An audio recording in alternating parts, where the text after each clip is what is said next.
कत्ल से आखिर मुराद क्या है और इसकी कितनी इकसाम है। मर्डर और कल्पेबल होमिसाइड में फ़र्क क्या है। और कत्ल की सूरत में कोर्ट ज़्यादा से ज़्यादा कितनी सज़ा दे सकती है और कम अज़ कम कितनी सज़ा वो दे सकती है। इन सारे सवालों के जवाब देखते हैं आज की इस वीडियो में।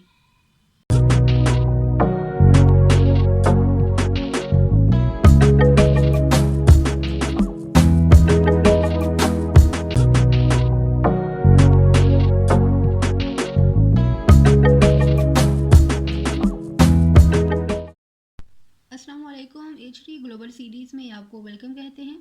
आज की इस वीडियो में इंशाल्लाह हम बात करने वाले हैं कत्ल पे। किस पे? कत्ल पे। नो डाउट ये एक ऐसा टॉपिक है कि जिससे familiar हम में से हर पर्सन जो है वो है। लेकिन आज हम देखेंगे कि कानूनी इस्तिलाह में इससे मुराद क्या है, कत्ल क्या है, इसकी अक़साम क्या हैं। अब बहुत से लोग सोच रहे होंगे कि अब क्या कत्ल की भी अक़साम होती हैं? तो जी बिल्कुल, कत्ल की भी अक़साम होती हैं और इनको पेश नज़र रखते हुए ही जो अदालत है वो जो सज़ा है वो देती है। क्योंकि आपने देखा होगा, अक्सर अक्सर आप लोगों ने देखा होगा कि कत्ल के केसेस में डिफरेंट पर्सनस को जो है ना, अक्यूज़ को डिफरेंट सज़ाएं दी जाती हैं। तो वो इसी सूरत में होता है क्योंकि वो डिपेंड कर रहा होता है उसकी अक़साम पे। ठीक है, तो आज हम लोग इंशाल्लाह इस टॉपिक को इस तरह करके कवर करेंगे कि हमारे तमाम ऑडियंस, जिन इवन ऐसा पर्सन जिसका लॉ का कोई बैकग्राउंड भी नहीं है, तो वो उसको भी समझ आ जाएगी कि ये जिस जो कि हर दूसरे दिन हम लोग देखते हैं कि इसके बारे में बात हो रही होती है। ना सिर्फ बात हो रही होती है बल्कि हम लोगों को देखने में ऐसे सीन्स मिलते हैं। तो उससे पता चल जाएगा कि ये बेसिकली है क्या, और अगर ये कत्ल कमिट हो जाता है तो इसका फर्दर तरीक़ेकार क्या होता है, या मर्डर और कल्पेबल होमिसाइड जो है, इन दोनों में क्या कोई फ़र्क है। तो ये सारी चीज़ें जो है इंशाल्लाह आज की वीडियो में हम लोग कवर करेंगे। तो सबसे पहले तो जो है हम लोग अगर सेक्शंस की बात करें, पाकिस्तान पीनल कोड के कौन कौन से सेक्शन इसको डील करते हैं, तो इससे ज़्यादा ज़रूरी ये है कि हमें पता हो कि हमने इनको याद कैसे रखना है। क्योंकि लॉ के स्टूडेंट्स के लिए जो है ऑब्जेक्टिव पॉइंट ऑफ व्यू से भी और सब्जेक्टिव पॉइंट ऑफ व्यू से भी हमें जो प्रोविजन है उसको लाजमी एक तरह से लिखे तो हम जो एग्जामिनर है, पेपर चेकर है, उसके ऊपर बहुत अच्छा इम्पैक्ट उसका बढ़ता है। लेकिन इन इतनी ज़्यादा ये प्रोविजन होती हैं, सेक्शंस होते हैं कि इनको याद रखना जो है ये बहुत से ज़्यादा जो है ना एक मुश्किल काम होता है। But we have to do this.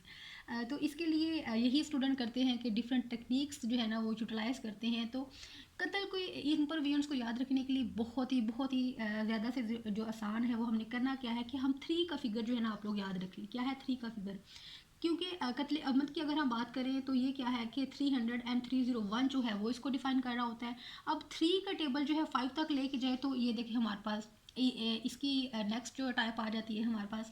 And then again 3 का हम लोग टेबल पढ़ें 6 तक, तो क्या है कि 318 ये भी हमारे पास हो गया। और 3 के टेबल को आप लेके जाएँ 7 तक, तो हमारे पास नेक्स्ट इसकी जो है वो टाइप आ जाती है। तो इस तरह से इन प्रोविजंस को याद रखना हमारे लिए आसान हो जाता है।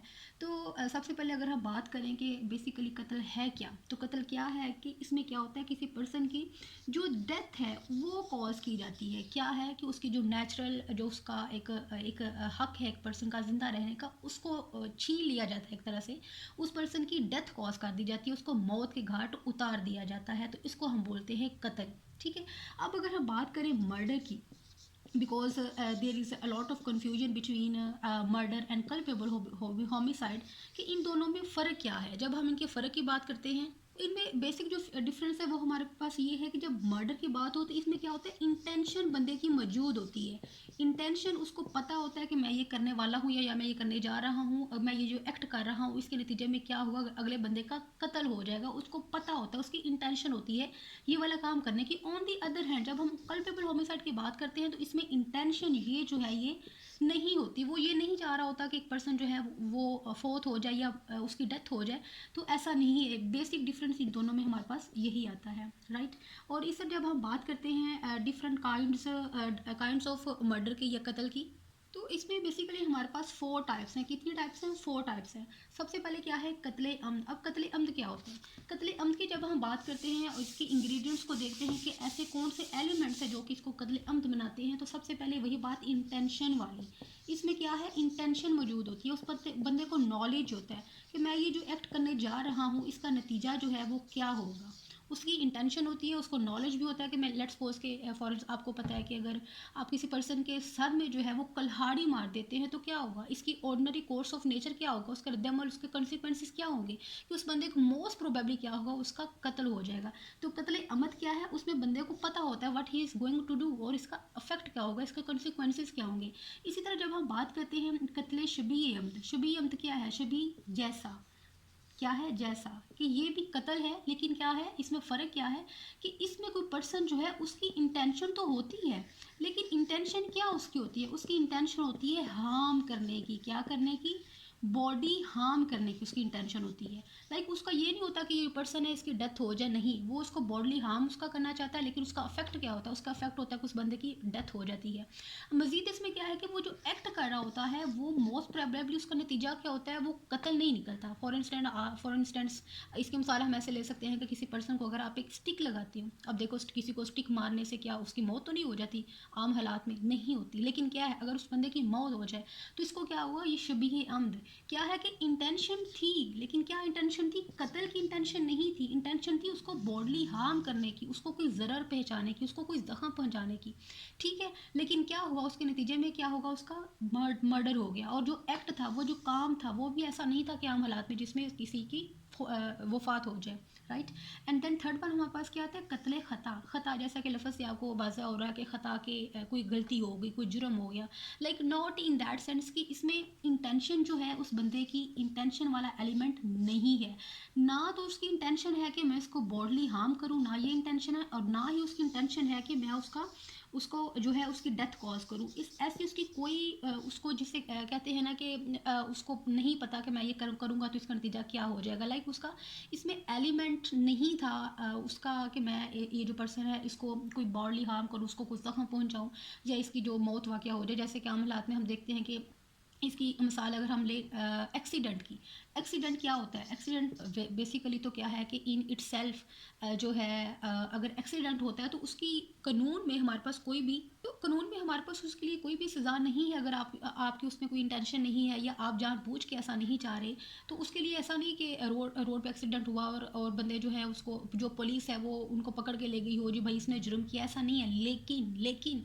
क्या है कि जब ये बात आती है एक्सीडेंट में इस कत्ल किसी बंदे की डेथ हो जाती है, तो इन दैट केस क्या है कि रैश ड्राइविंग, क्या है, रैश ड्राइविंग से वो रैश ड्राइविंग एक पर्सन कर रहा है, क्या हुआ है कि आगे से एक्सीडेंट हो गया। अब इस सूरत में क्या होगा भी, इस सूरत में जो है उस बंदे को एक तो रैश ड्राइविंग जो है इन इट सेल्फ एक जुर्म है, और उस जुर्म को करते वक्त अगर वो किसी पर्सन की डेथ कॉज कर देता है, नो डाउट ये आता है हमारे पास कत्ले ख़ता में, ठीक है, आता कत्ले ख़ता में है। लेकिन फर्दर जब हम बात करेंगे आगे इसकी पनिशमेंट्स की, इसकी सज़ाओं की, तो उस सूरत में क्या है कि इसकी सज़ा बढ़ जाएगी on the other hand as compare to कत्ले ख़ता की।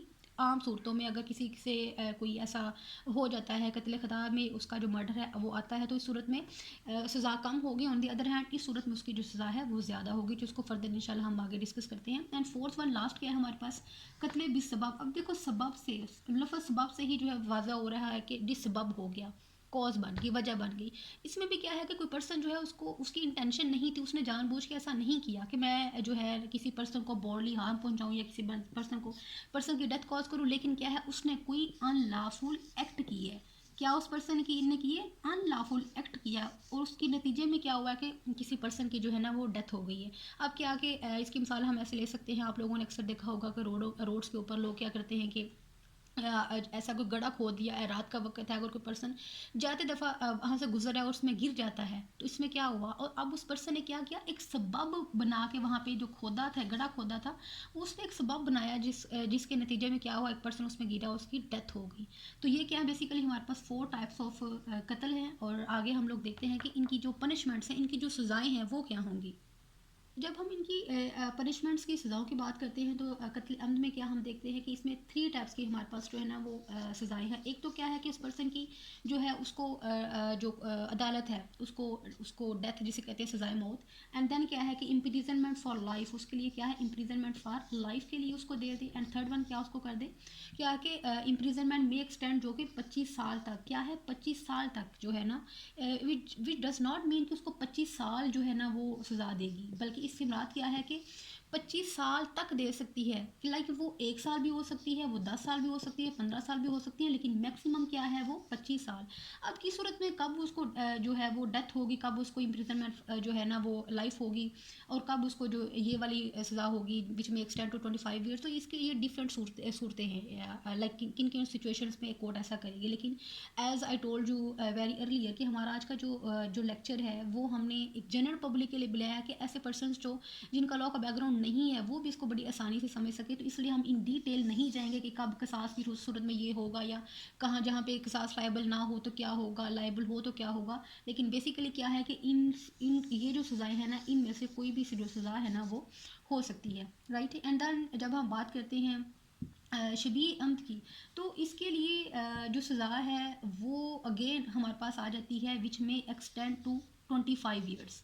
एक तो ये है इसमें दियत होगी, क्या दियत, एंड सेकंड वन क्या है हमारे पास, विच में extend to 25 years again as a तज़ीर, ठीक है। अगेन कि वो जो है वो जो 25 साल है वो दो साल भी हो सकती है, वो 4 साल भी हो सकती है, वो 10 साल भी हो सकती है, 15 ईयर्स भी हो सकती है, एंड ऑल दिस लाइक ये कोर्ट पर डिपेंड करता है कि according to circumstances of the case वो सूरत हाल को देखते हुए, हालात को देखते हुए क्या डिसीजन जो है ना वो इस हवाले से करती है।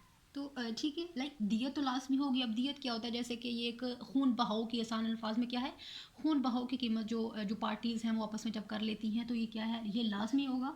और सेकेंडली क्या है कि कोर्ट उसको क्या है 25 साल तक की सज़ा है एज ए तज़ीर दे सकती है। इसी तरह जब आप बात करते हैं कत्ल ख़ता की, तो अगेन जैसे आपको बताया कि ये एक लाइक इसमें इंटेंशन वगैरह नहीं होती किसी को बॉडली हार्म करने की या उसकी डेथ मौत के घाट उतारने की। लेकिन क्योंकि ये कत्ल है तो डेफिनेटली सज़ा तो होगी। इसमें फर्स्ट ऑफ ऑल क्या है, दियत तो होगी। एंड सेकेंडली क्या है कि जो कोर्ट है वो कर सकती है उस पर्सन को सजा विच में extend to 5 years, may extend to, again वही वाली बात कि 5 साल से ज़्यादा नहीं होगी, 5 साल तक हो सकती है। अब जहाँ पे हमने मिसाल बात की थी उसकी नेग्लिजेंट लाइक रैश और नेग्लिजेंट ड्राइविंग की, तो उसमें उस सूरत में अगर किसी की मौत होती है तो ये सज़ा बढ़ के क्या हो सकती है, वो 10 साल तक हो सकती है। आम सूरतों में क्या है 5 साल, लेकिन नेग्लिजेंट और रैश ड्राइविंग की सूरत में क्या है वो एक्सटेंड हो सकती है 10 साल तक प्लस दियत, ठीक है। एंड लास्ट वन हमारे पास क्या है, कत्ले भी सबब, जैसा कि इसमें बंदे की बिल्कुल ही जो है वो इंटेंशन नहीं थी, ना तो उसने ऐसा लाइक इसमें तो हमने देखा कि ड्राइविंग फिर भी उसने नेग्लिजेंट ड्राइविंग कर रहा था तो ये वाली सूरत हाल क्रिएट हुई। यहाँ तो उस बंदे की कोई इंटेंशन ही नहीं थी, सिर्फ उसने क्या किया था, एक अनलॉफुल, सिर्फ नहीं भाई अनलॉफुल एक्ट है, गैर कानूनी काम तो किया ना, इसलिए हम ये तो नहीं कह सकते कि सिर्फ उसने ये किया, उसने भाई गलत तो किया ना, तो इसे सजा भी उसको मिलनी चाहिए। तो इस सूरत में क्या होगा, उस बंदे को क्या होगी, दियत। इसमें उसको कैद कोई नहीं होगी, सिर्फ और सिर्फ क्या है, उससे कहा जाएगा कि खून बहाव की कीमत दे दो। तो ये है एक तरह से हमारे पास कत्ल, उसकी अक़साम क्या हैं और उसकी सज़ाएँ क्या होती हैं, और उम्मीद करते हैं कि आप लोगों को इसकी अच्छे से समझ आ गई होगी। तो इसलिए जो है हमारा आज का टॉपिक आपको अच्छा लगे तो प्लीज़ हमारे चैनल को सब्सक्राइब करें, अपने फ्रेंड्स के साथ जो है इसको शेयर करें, ताकि जो HD ग्लोबल सीरीज़ है उसका पर्पज़ ये है जनरल पब्लिक तक जो मेन इन्फॉर्मेशन, जो बेसिक इन्फॉर्मेशन उन तक पहुँचाना। तो अपने फ्रेंड्स के साथ, रिलेटिव्स के साथ, स्टूडेंट्स के साथ इसको ज़्यादा से ज़्यादा शेयर करें, ताकि हम लोग जो नए काम कर रहे हैं उसमें आप लोगों की भी कंट्रीब्यूशन शामिल होती रहे। Thank you.